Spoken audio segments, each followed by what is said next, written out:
Welcome! In this video I'll show how you can uninstall apps on Google Pixel Watch 3.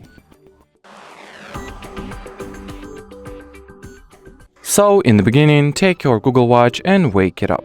Now open the list of apps and either from here find the app you would like to uninstall and then press and hold at its icon and here tap at the uninstall button, or you can also launch the settings app.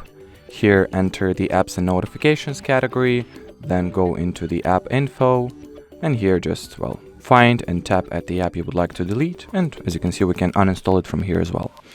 So choose whatever route you find better or you prefer, but as far as this video goes, that'll be it. So should you have any further questions, leave them in the comment section below this video, but as for now, thanks for watching and bye bye.